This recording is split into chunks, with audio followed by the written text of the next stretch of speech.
I would like to, for a moment, ask you some questions about the economics of job getting in terms of the blacks versus the whites. The statistics I was able to pull together indicate that at the present time, white males make $17,427 on an average basis for the year.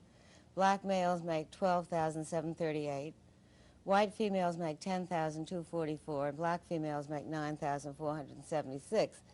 It is clear from these figures, as indeed I think it's clear to most of us from what we see, that there is a discrimination against blacks and against women in our present system.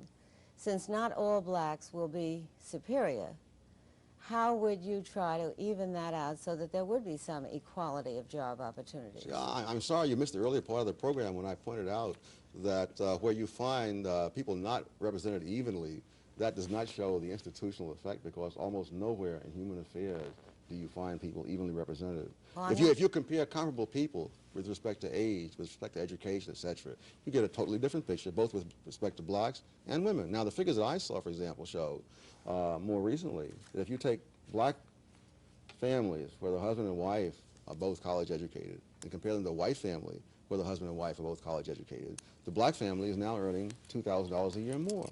The problem is that very few blacks fall in that category.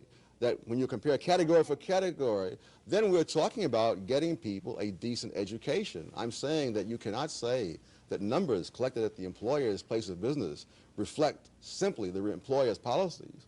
Those numbers reflect underlying conditions in the whole society, just as numbers collected at a hospital do not show you that the people are sick because they're in the hospital.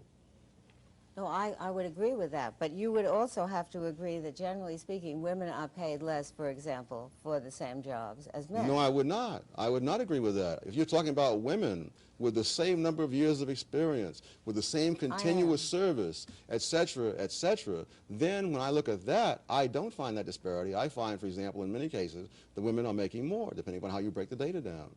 The difference with women is between married women and everybody else. That's the real difference. Well, even as to single women, the Census Bureau statistics, the most recent ones I could find, 1978, say that single men are earning $11,100 and single women are earning $9,300. Yes, I love the word single that is used. When I did my study, I didn't use single, I used never married.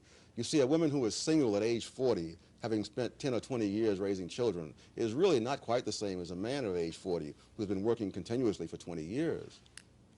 And the differential she cited is not that great, so it could easily be accounted for by the Yes, because when I break them down the other way, I did this for the academic world, and there I found the women who are never married, which is the term the way I take it, there they were earning more than the men. And similarly, when the government did data some years ago on women who had been working continuously since high school into their 30s, there you found that they were making slightly more than men of the same description. So the difference is between married women and everybody else. And married men get an extra bonus because their wives take care of many things that enable them to put more time into their careers. I'm sure you're aware of the fact that there are approximately 15% of all homes in which there is only one wage earner. So that when you talk about women being able to take care of things for their married mate wage earner, the fact is that in the overwhelming majority of American homes, the women also work. And therefore, I don't think your explanation that women have other responsibilities and that that's why they are... Work can mean part-time work or full-time work. Women do not work full-time to the same extent that men. Part-time workers make less than full-time workers.